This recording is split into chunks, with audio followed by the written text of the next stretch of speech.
Hello everyone, welcome back to my channel. I really hope that you guys are really doing well. So today we are going to explore the chapter number 5th of class 12th political science, which is challenges to the restoration of the Congress system. अच्छा, क्या suggest करता है ये chapter का name? हमको क्या बताता है? रिस्टोरेशन किसका? कांग्रेस सिस्टम का। कांग्रेस सिस्टम जो है स्टार्टिंग में नेहरू जी के फेज पे बहुत पीक पर था, उसके बाद में उसका डाउनफॉल होना स्टार्ट हो गया था, बट अब डाउनफॉल का वापस से रिस्टोरेशन हुआ। ठीक है, अब वापस से कांग्रेस अपनी पीक पर आएगा। तो इस चैप्टर में हम यही देखेंगे कि कांग्रेस का कैसे रिस्टोरेशन हुआ था वापस। ठीक है, चलो। तो हमारे कुछ प्रीवियस चैप्टर्स है, 4 चैप्टर्स से हम क्या लिंक करते हैं इस चैप्टर को, ये देखना है। ठीक है, पहले तो हमने पढ़ा था कि जो फर्स्ट चैप्टर हमने पढ़ा कि नेशन को बिल्ड करना है, कैसे फाउंडेशन ऑफ डेमोक्रेसी लाना है, हमको डेवलपमेंट लाना है। किसके अंडर में? नेहरू जी के अंडर में अपन को डेवलपमेंट लाना है और डेमोक्रेसी लानी। ठीक है, उसके बाद में अपने सेकंड चैप्टर पर era of one party dominance, कौन सी एक पार्टी का डोमिनेंस था? कांग्रेस पार्टी का। ठीक है, उसमें कांग्रेस पार्टी को अपन को कैसे बता रहे कि कांग्रेस पार्टी एक अम्ब्रेला की जैसा है जो सारे सेक्शंस के लोगों को इंक्लूड करता है ना। ये नहीं कि सिर्फ रिच पीपल या फिर अपर क्लास पीपल, नहीं, lower class people, middle class people, सबकी बात सुनता है और एक अम्ब्रेला के जैसे वर्क करता है। सेकेंड चैप्टर हमने ये पढ़ा। फिर हमने पढ़ा कि इंडिया एक्सटर्नल रिलेशंस, कि इंडिया के एक्सटर्नल रिलेशन कैसे है। ठीक है, उसमें हमने देखा कि नेहरू की लीडरशिप कैसी थी, कांग्रेस कितना स्टेबल था और इंटरनेशनल कितना ज्यादा अच्छा था। ठीक है, इंडिया।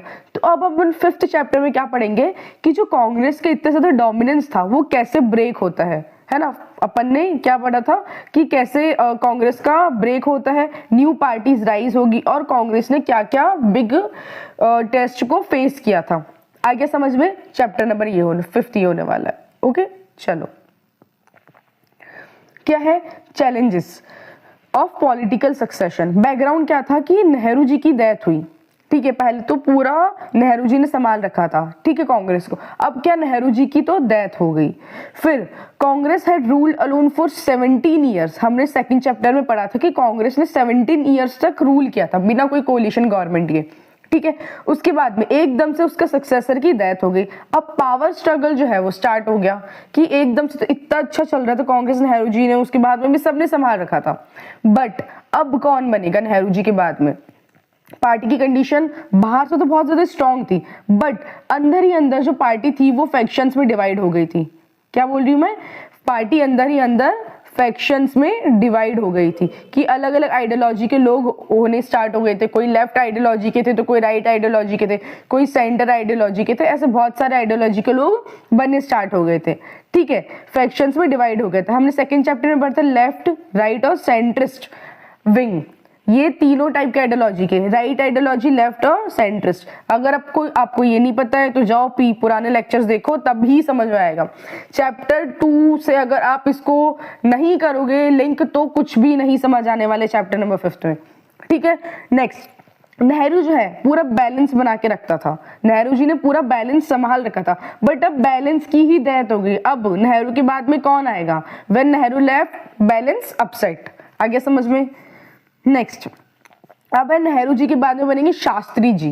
नेहरू जी की डेथ हो गई, अब 1964 से 1966 तक बनेंगे शास्त्री जी, बनेंगे प्राइम मिनिस्टर।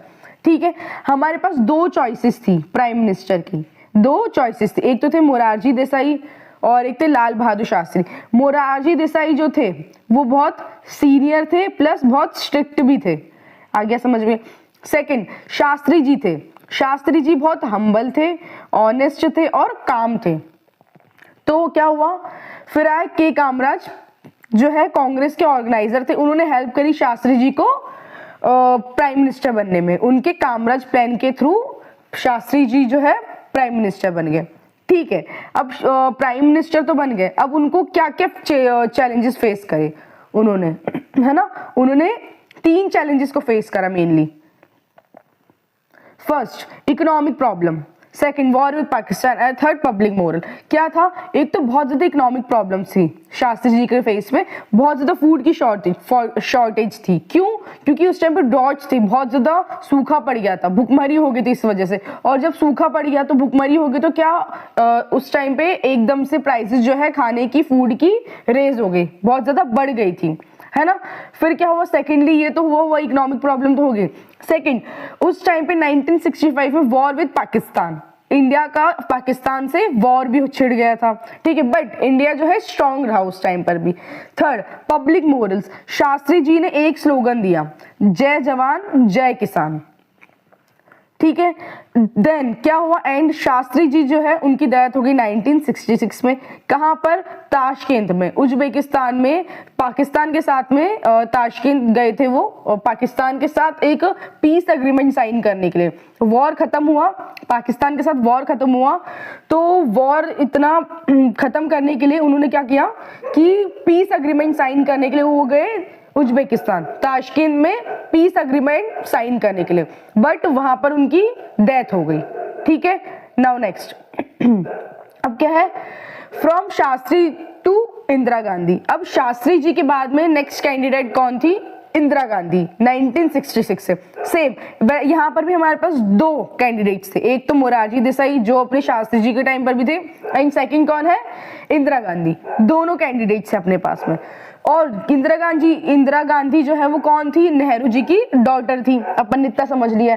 नाउ सिंडिकेट ने क्या करा, इंदिरा गांधी को चूज किया। क्यों चूज किया? क्योंकि इसका बहुत बड़ा रीजन था। सिंडिकेट ने इंदिरा गांधी को इसलिए चूज किया क्योंकि सिंडिकेट ने सोचा, एक तो इंदिरा गांधी फीमेल है, ठीक है, सेकंड वो क्या है, अभी न्यू है, फ्रेश है, बिगिनर है। उन्होंने सोचा कि अगर इंदिरा गांधी को बनाएंगे, न्यू पॉलिटिक्स में आएगी, वो इतनी ज्यादा वीक रहेगी पहले तो, और फीमेल है, इतना ज्यादा कुछ नहीं कर पाएगी। उन्होंने ये सोच के बनाया कि अपन पपेट जैसे उसको यूज कर पाएंगे इंदिरा गांधी को। फीमेल है, न्यू है, एक तो फ्रेशर है, बहुत न्यू है पॉलिटिक्स में, और थर्ड क्या है, अपन उसको पपेट बना के यूज करेंगे। बट हुआ उसका बिल्कुल उल्टा। क्या हुआ? बिल्कुल उल्टा हुआ।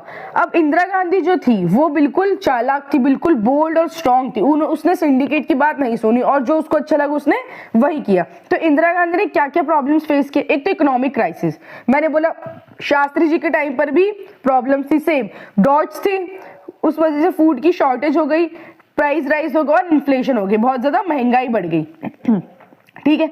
फिर क्या है? Second, foreign add dependency. अब इंडिया के पास तो इतना अनाज नहीं था कि वो उगा के अपना पेट पाल सके, तो क्या हुआ, फॉरेन एड, जो यूएसए है वो इंडिया को भीख के तौर में वीट देता था, और इतनी लो क्वालिटी का वीट था वो कि अपन कुत्तों को भी ऐसा वीट ना दे, इतना लो क्वालिटी का वो वीट देते थे, और इंडिया वो खाती थी एक हेल्प के तौर पे, और यूएस उसको भीख के तौर पे इंडिया को देता था। ये भी प्रॉब्लम इंदिरा गांधी को बहुत बेकार लगी। और थर्ड क्या था? अनरेस्ट हो गया था यूथ और फार्मर्स में, ठीक है। अब इसको हम सेकंड चैप्टर से लिंक कर सकते हैं, कैसे कि कांग्रेस का सेकंड चैप्टर हमने क्या था, कांग्रेस डोमिनेंस वो स्टेबल था बिकॉज नेहरू की प्लानिंग और अथॉरिटी के लिए। बट क्या हुआ फिर? आफ्टर हिज डेथ, नेहरू की डेथ के बाद में क्या हुआ, उस इनस्टेबल हो गया कांग्रेस। क्योंकि एक स्ट्रॉन्ग लीडरशिप नहीं थी। नेहरू जी बहुत स्ट्रॉन्ग लीडर के तरह थे, तो उन्होंने बहुत अच्छे से लीडरशिप संभाल रही थी, बट उनकी डेथ के बाद में बहुत ज्यादा इनस्टेबल हो गया था कांग्रेस, ठीक है। नेक्स्ट, तब क्या हुआ था? इसके बाद में ही क्या, 4 जनरल इलेक्शन हुए थे 1967 में, और फर्स्ट जनरल इलेक्शन हुए थे वो भी नेहरू जी के बिना इन्फ्लुएंस के। तो पीपल बहुत ज्यादा, पहले तो नेहरू जी नहीं थे इसलिए बहुत फ्रस्ट्रेटेड थे, और विद प्लस कांग्रेस के रूल से बहुत फ्रस्ट्रेटेड थे। इन्फ्लेशन बहुत ज्यादा बढ़ गई थी, अनएम्प्लॉयमेंट बहुत ज्यादा था, और करप्शन बढ़ गया था। तो लोगों ने एक ही बोले कि नॉन कांग्रेसिज्म, कि भाई हमको कांग्रेस ही नहीं चाहिए। अब ये एक नया ट्रेंड स्टार्ट हो गया, नॉन कांग्रेसिज्म क्या, एक नया ट्रेंड स्टार्ट हो गया 1967 में, और इसका मतलब था कि हमको कांग्रेस नहीं चाहिए, कांग्रेस अपन को नहीं चाहिए ऐसा, ठीक है। अब political trend movement opposing the dominance of Indian national Congress के डोमिनेंस को रोकने के लिए ये टर्म दिया गया कि नॉन कांग्रेसिज्म। और ये आइडिया किसका था? राम मनोहर लोहिया, इसका आइडिया था, जो कि कौन थे? अपोजिशन पार्टी थी कांग्रेस की। ऑल अपोजिशन पार्टीज, जो सारी अपोजिशन पार्टीज थी ना कांग्रेस की, ये कांग्रेस है, तो इसकी जो सारी अपोजिशन पार्टीज है वो सब एक तरफ हो गए और कांग्रेस एक तरफ हो गया था। तो ये जो अपोजिशन पार्टीज है इनका ही ये नारा था नॉन कांग्रेसिज्म का, अगेंस्ट कांग्रेस, कि कांग्रेस को हटाओ। सारे अपोजिशन पार्टीज यूनाइट हो गए थे कांग्रेस को हटाओ बोल के। कौन कौन सी पार्टीज थी? Parties like Jansangh, socialist party, CPI, Swatantrata party, Akali Dal, वो सब साथ में आ गए थे और एक ही मोटो था इनका, क्या? कि remove Congress and save democracy. ठीक है। नाउ उसके बाद में आए इलेक्शंस हुए थे 1967 में इलेक्शंस हुए थे। देन उसका रिजल्ट आया, क्या रिजल्ट आया कब? 1967 में। अब क्या हुआ? कांग्रेस जो है वो 8 स्टेट्स में हार गई थी। कांग्रेस बहुत बुरी तरीके से 8 स्टेट्स में हार गई थी। ठीक है। कौन कौन से? यूपी, बिहार, पंजाब, हरियाणा, तमिलनाडु, वेस्ट बंगाल, केरला और उड़ीसा में कांग्रेस हार गई थी। Congress lost heavily states where opposition parties united. Congress कहां कहां पर हारी थी? जहां पर अपोजिशन पार्टीज जो है स्ट्रॉन्ग थी वहां पर कांग्रेस हार गई थी। ठीक है। और अपोजिशन पार्टी इस 8 स्टेट्स में थी, इसलिए कांग्रेस यहां पर हार गई थी। फिर बनी कोलिशन गवर्नमेंट। क्या था? फिर बनी coalition government. Formed in many states में कोलिशन गवर्नमेंट थी। डिफरेंट पार्टीज, बहुत अलग अलग पार्टीज जो है उन्होंने हाथ मिला लिया। अब कोलिशन गवर्नमेंट क्या होता है? वैसे तो मैंने पिछले चैप्टर्स में पढ़ा रखा है, बट स्टिल कोलिशन गवर्नमेंट ये होता है कि अगर मेरे पास वोट्स हैं, अगर मेरे को मान लो तुम मेरे को पार्टी बनाने के लिए या मेरे को ना जीतने के लिए, वोट जीतने के लिए मेरे को 150 वोट्स चाहिए। अगर मेरे को इलेक्शन जीतने के लिए 150 वोट्स चाहिए और मैं सिर्फ कितने जीती हूँ वोट्स? मैं मान लो कि 120 वोट जीती हूँ, 120 सीट्स जीती हूँ और मेरे को 150 सीट्स चाहिए मेरे को मेरी गवर्नमेंट बनाने के लिए। तो मेरे पास तो कितने की कमी है? 300 वोट्स की कमी है मेरे पास। मैं क्या करूंगी? दूसरी पार्टी के पास जाऊंगी जिसके पास मान लो 20 वोट्स है। ठीक है। मैं इससे हाथ मिला लूंगी कि आओ मेरे साथ आ जाओ आप। मेरे पास कितने हो गए? 140 हो गए। फिर मेरे पास 10 की और कमी है तो मैं दूसरी एक और पार्टी के जाऊंगी। ये ए पार्टी के पास में गई थी, फिर मैं बी पार्टी के पास जाऊंगी जिसके पास मान लो 10 वोट्स है, 10 या 11 वोट्स है। मैं इसको बोलेंगे आओ मुझसे हाथ मिला लो, तो कुल मिला के मेरे पास क्या हो गया? 150 वोट्स हो गए और मैं जीत जाती हूँ। तो ये होता है कोलिशन गवर्नमेंट। आ गया समझ में? आई होप कोलिशन गवर्नमेंट बहुत अच्छे से क्लियर हो। ठीक है। ये होता है कोलिशन गवर्नमेंट। नाउ ये था। अब बहुत सारे पार्टीज ने हाथ जोड़ लिया था और पार्टीज जॉइन हैंड, उसको क्या बोला था? सब पार्टीज ने हाथ जोड़ के जो गवर्नमेंट फॉर्म की उसको क्या बोला? संयुक्त विधायक दल, एसवीडी कोलिशन। और तब गवर्नमेंट कांग्रेस का हार हो गई थी और कांग्रेस की डोमिनेंस का एंड हो गया था कोलिशन गवर्नमेंट बनने के बाद में। ठीक है। उसके बाद में क्या हुआ? Defection politics I. क्या होता है डिफेक्शन पॉलिटिक्स? मतलब अगर मैं ए पार्टी में हूं, ठीक है, और अगर मैं ए पार्टी से बी पार्टी में जाती हूँ तो मेरे को मेरी पार्टी छोड़नी पड़ेगी और सेकंड पार्टी में जाना पड़ेगा। ठीक है। तो ये होता है डिफेक्शन, अपनी पार्टी छोड़ के दूसरी वाली पार्टी में स्विच कर जाना।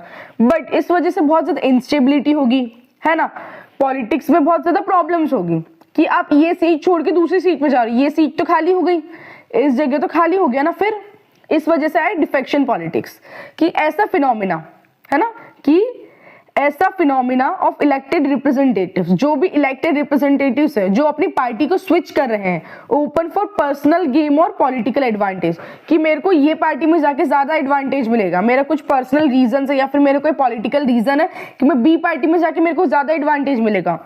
इससे क्या होता है? इंस्टेबिलिटी होती है गवर्नमेंट में और डेमोक्रेटिक प्रोसेस को बहुत ज्यादा अंडरमाइन किया जाता है। तो इस वजह से आया डिफेक्शन पॉलिटिक्स कि अगर आप ये पार्टी से बी पार्टी में जाओगे तो आपको डिस्क्वालीफाई कर दिया जाएगा।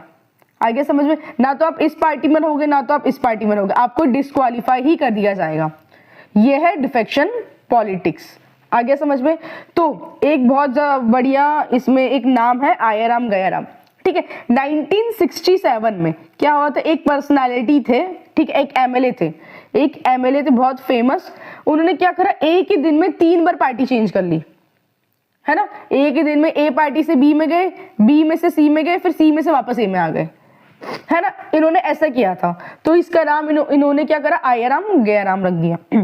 फिर इंट्रोड्यूस हुआ 1985 में हुआ anti defection law under through किसके 52nd अमेंडमेंट में, जो क्या करता है कि डिफेक्शन को प्रोवाइड करता है कि अगर आप ए पार्टी से बी पार्टी में जाओगे तो आपको डिस्क्वालीफाई कर दिया जाएगा member who switches the party. अगर आप पार्टी को स्विच करते हो तो आपको डिस्क्वालीफाई ही कर दिया जाएगा। आ गया समझ में? क्लियर हो गया डिफेक्शन लॉ क्या है? अगर आप अपनी पार्टी स्विच करके दूसरी पार्टी में जाते हो तो आपको डिस्क्वालीफाई कर दिया जाएगा। ठीक है। नाउ अब क्या हुआ था कि कांग्रेस का बहुत ज्यादा, अब मैंने क्या बताया स्टार्टिंग में, सिंडिकेट ने क्या करा, इंदिरा गांधी को चूज किया था कि हम उसको पपेट के जैसे नचाएंगे, जैसे बोलेगी वो हमारी बात पे नाचेगी। ठीक है। बट इंदिरा तो क्या बहुत स्ट्रांग निकली, बहुत बोल्ड निकली, फीमेल होने के बाद भी उसने बहुत अच्छा रोल प्ले किया और उसने सिंडिकेट की बात नहीं सुनी। तो सिंडिकेट को आगे गुस्सा कि भाई हमारी बात हमने लीडर बनाया और तू मेरी बात नहीं सुन रही, ऐसे कैसे हो सकता है। फिर हुआ स्प्लिट। इंदिरा जो है वो लेफ्ट लीनिंग आइडियोलॉजी है, जैसे कि सोशलिस्ट है वो, है ना, सोशलिस्ट आइडियोलॉजी पे बिलीव करती है, वो लेफ्ट विंग की आइडियोलॉजी पे बिलीव करती है, जो चाहती है कि रियल पावर हो, नॉट जस्ट पोजीशन। वो चाहती है कि मैं पपेट की जैसे नहीं नाचूंगी, मेरे को रियल पावर चाहिए जो प्राइम मिनिस्टर की होती है, ना कि कोई प्राइम मिनिस्टर की पोजीशन चाहिए और आप मुझे चलाओ। ठीक है। और सिंडिकेट क्या चाहता था, इंदिरा पपेट बन के रहे, जो राइट आइडियोलॉजी पे बिलीव करता है। राइट लेफ्ट विंग की आइडियोलॉजी मैंने बता रखा है, जाओ चैनल में और विजिट करो, देखो क्या है, बार बार नहीं समझाऊंगी मैं। आ गया? चलो नेक्स्ट, ये हमने पढ़ा। स्प्लिट के बाद में क्या हुआ कि जनरल प्रेसिडेंशियल इलेक्शंस हुए 1969 में। कांग्रेस जो सिंडिकेट की कांग्रेस थी, स्प्लिट हुआ, यहाँ पे हमने देखा एक तो इंदिरा की कांग्रेस थी और एक सिंडिकेट की कांग्रेस थी। स्प्लिट होने के बाद में क्या हुआ कि प्रेसिडेंशियल इलेक्शंस हुए। सिंडिकेट की कांग्रेस ने किसको चूज किया, एन संजीव रेड्डी को चूज किया प्रेसिडेंशियल इलेक्शंस के। इंदिरा ने किसको सपोर्ट किया, सीक्रेटली किसको सपोर्ट किया, वीवी गिरी। ठीक है, वीवी गिरी जो एक इंडिपेंडेंट लीडर थे। तो इंदिरा टोल्ड एमपीज को बोला, आप कंसाइज से वोट करो, किसी के दबाव या डराने से वोट मत करो, आप अपने दिमाग से करो कि क्या सही है। एमपीज को उन्होंने वो बोला। बट क्या हुआ, इंदिरा की जो कैंडिडेट है वीवी गिरी, वो ही उनकी जीत हुई। उनके जीत होने के साथ में ही फाइनली स्प्लिट हो गया किसका, इंदिरा गांधी और कांग्रेस का।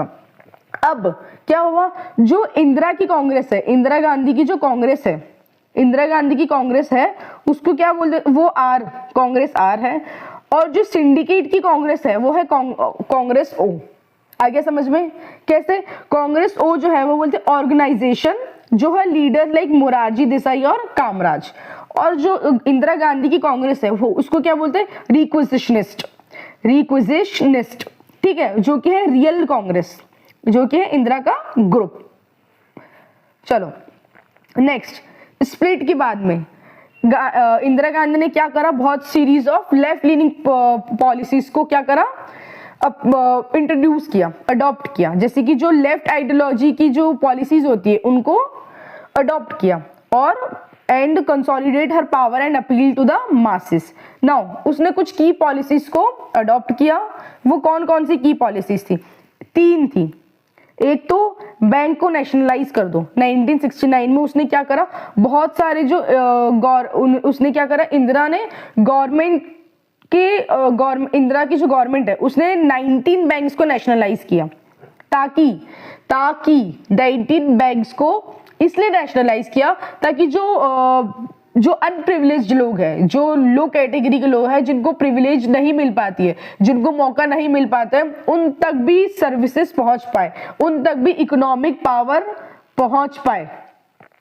आगे समझ में, उन तक भी क्या फाइनेंशियल सर्विसेज पहुंच पाए।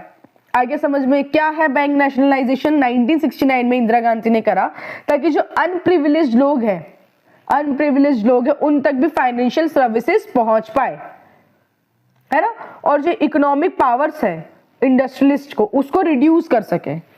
एक बार वापस से समझते हैं इस टर्म को। बैंक्स को नेशनलाइज किया उसने, किसने, इंदिरा गांधी ने। ठीक है, बैंक्स को नेशनलाइज किया 1969 में।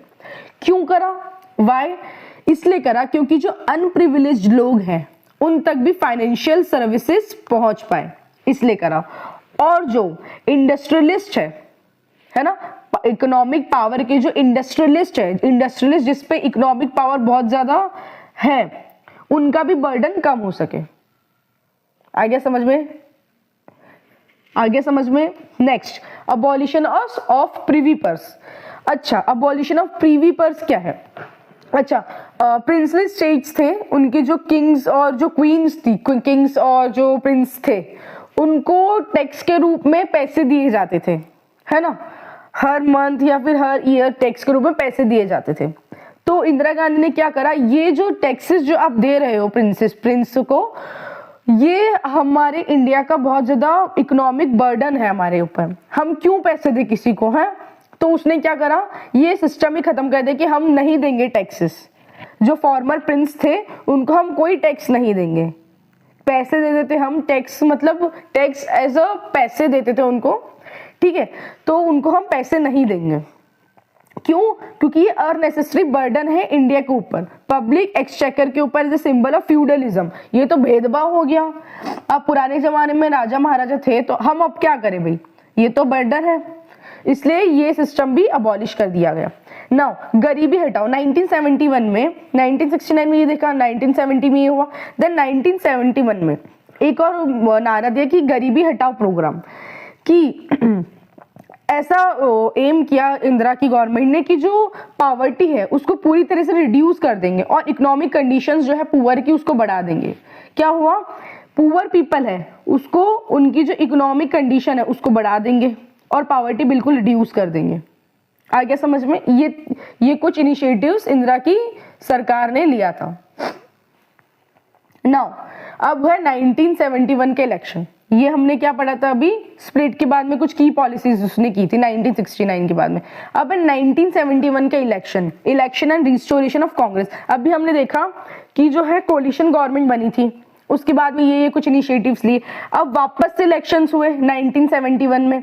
अब क्या हुआ कि किस किस के बीच में इलेक्शंस, रिस्टोरेशन ऑफ कांग्रेस का वापस से रिस्टोरेशन कैसे हुआ, अभी तो हमने पढ़ा कि कैसे डाउनफॉल हुआ कांग्रेस का, कि ये कोलिशन गवर्नमेंट्स आई थी और फिर उनकी गवर्नमेंट बन गई। अब हम देखेंगे कि वापस से कैसे रिस्टोरेशन हुआ, जो हमारे चैप्टर का नेम सजेस्ट करते हैं, रिस्टोरेशन।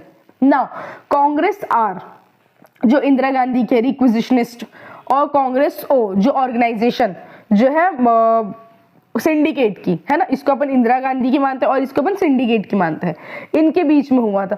अब क्या हुआ, कांग्रेस आर इंदिरा गांधी के, उसका स्लोगन था गरीबी हटाओ रिमूव पॉवर्टी, है ना।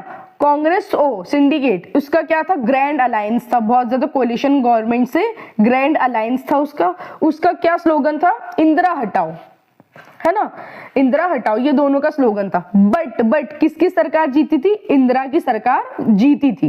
पीपल ने बोला कि हमको गरीबी हटाओ ज्यादा अच्छा लगता है ओवर इंदिरा हटाओ, तो पीपल ने चूज करा इंदिरा गांधी को as a prime minister again. अब इस बार क्या हुआ, 1971 का आउटकम क्या हुआ, बहुत अच्छा रहा था। पिछले के कई साल के कांग्रेस के जो इलेक्शंस हुए, सबसे बेस्ट ये इलेक्शन माना गया, क्योंकि इस बार इंदिरा ने 352 सीट्स जीती थी आउट ऑफ 518 सीट्स। ये बहुत मैसिव विक्ट्री थी। इसी के साथ में ही कांग्रेस का वापस से रिस्टोरेशन होता है, जो कांग्रेस का डाउनफॉल हो गया था कोलिशन गवर्नमेंट के आने से, वापस से अब पीक पर जा रहा है कांग्रेस। क्या रीजंस, एक तो पॉपुलिस्ट अपील, यूथ और पुअर पीपल का सपोर्ट, क्योंकि वीक और अपोजिशन का, क्योंकि पुअर पीपल का सपोर्ट था क्योंकि गरीबी हटाओ था, वीक अपोजिशन बहुत वीक पड़ गया था, और इंदिरा का इंडिपेंडेंट इमेज। ठीक है, ये सब आउटकम्स थे इसके, ये अच्छे से एक बार पढ़ लो। ठीक है, नाउ नेक्स्ट क्या, रिस्टोरेशन ऑफ कांग्रेस सिस्टम। कैसे, क्या फीचर्स रहे थे कांग्रेस सिस्टम के रिस्टोर होने में। फीचर एक तो सेंट्रलाइज्ड अथॉरिटी थी, ये नहीं कि इंदिरा, ये नहीं कि किसी एक ही रीजन में काम करिए, पूरे इंडिया में हर जगह काम कर रही है, हर आइडियोलॉजी के लोगों में, चाहे वो पुअर पीपल हो, चाहे वो अपर क्लास के लोग हो, चाहे वो अमीर हो गरीब हो, इट डजंट मैटर, सबके लिए काम कर रही थी। स्ट्रॉन्ग सेंटर था, और जो स्टेट्स थे वो वीक थे, दूसरे जो अपोजिशन है वो बहुत ज्यादा वीक थे। इवेंट स्ट्रेंथन, ऐसे कौन कौन से इवेंट्स थे जिसको और ज्यादा स्ट्रेंथन बना, और ज्यादा मजबूत बना। एक तो था बांग्लादेश वॉर जो 1971 में हुआ था अंडर, है ना, ये हुआ था। फिर यूथ सपोर्ट, 1972 का यूथ सपोर्ट, ठीक है। नाउ देन 1972 में स्टेट इलेक्शंस हुए थे। देन ये कुछ थे, ये इस सब चीजों से वापस से रिस्टोरेशन हुआ था कांग्रेस का। आ गया समझ में? ये बांग्लादेश वॉर इस वजह से बहुत ज्यादा इफेक्ट पड़ा था, मतलब अच्छा इफेक्ट पड़ा था, क्योंकि बांग्लादेश वॉर जो है इंडिया ने जीती थी, तो इस वजह से बहुत अच्छा इफेक्ट पड़ा था इंदिरा गांधी की सरकार के ऊपर। नाउ कंक्लूड करते हैं पूरे चैप्टर को। हमने क्या देखा पूरे चैप्टर में कि कैसे पहले तो डाउनफॉल हुआ था, कोलिशन गवर्नमेंट्स आई थी, है ना। पहले तो नेहरू जी का डेथ हुआ, उसके बाद में शास्त्री जी है, शास्त्री जी का भी डेथ हो गई थी 2 साल बाद में। उसके बाद में आई हमारे पास 2 कैंडिडेट्स थे सेम जब शास्त्री जी के टाइम पर ही मोतीलाल मोरारजी देसाई एंड इंदिरा गांधी, 2 कैंडिडेट्स थे सेम। शास्त्री जी के टाइम पर भी मोरारजी देसाई एंड शास्त्री जी थे, शास्त्री जी जीते। देन इंदिरा गांधी आई, उसके टाइम पर भी 2 कैंडिडेट्स थे। फिर इंदिरा गांधी एक सिंडिकेट ने इंदिरा गांधी को जिताया, ये सोच के कि वो पपेट के रूप में काम करेगी, बट इंदिरा गांधी जो है वो बोल्ड निकली एंड उसने पूरी कमांड संभाल ली। ये देख के सिंडिकेट को बहुत गुस्सा आ गया। तब क्या हुआ, स्प्लिट हुआ इंदिरा गांधी और सिंडिकेट के बीच में। देन वापस से कोलिशन, फिर क्या हुआ, कोलिशन गवर्नमेंट बन गई, है ना। हमने पढ़ा कोलिशन गवर्नमेंट बनी, इंदिरा का जो कांग्रेस का सिस्टम था पूरा डोमिनेंस खत्म हो गया। फिर वापस से क्या हुआ, इंदिरा गांधी की सरकार आई, वापस से किसका रिस्टोरेशन हुआ, कांग्रेस का वापस से रिस्टोरेशन हो गया। हमने यहां तक पढ़ा, ठीक है। तो यही तो चैप्टर था कि कैसे रिस्टोरेशन हुआ। हमने क्या पढ़ा कि कैसे कैसे ये कुछ फीचर्स थे रिस्टोरेशन होने के, क्या strengthen, Bangladesh war, youth support, elections कब किसके स्टेट के, ये कुछ आउटकम्स थे। तो ये हमने बहुत अच्छे से पढ़ा। फिर क्या कंक्लूड हुआ कि नेहरू का इंस्टीट्यूशन डोमिनेंस था, जो इंदिरा ने personalise rule, consensus, confrontation politics, one party system से पार्टी का स्प्लिट हुआ, कोलिशन गवर्नमेंट आई, फिर वापस से रिस्टोरेशन हुआ। ठीक है। NSI, नेहरू जी के बाद में शास्त्री, उसके बाद में इंदिरा, सक्सेशन हुआ, स्प्लिट हुआ, वापस से कांग्रेस की सुप्रीमेसी आ गई। बहुत अच्छे से पढ़ा हमने ये chapter. So guys thank you so much for watching. I really hope that you guys really like the video. अगर आपको वीडियो अच्छी लगी, एक्सप्लेनेशन अच्छी लगी, कहीं मत जाओ, एक बार इतना बोलने के बाद, इतना एफर्ट्स लगाने के बाद एक लाइक, एक सब्सक्राइब, कमेंट तो डिजर्व करती हूँ। Happy learning, God bless you, take care, bye bye.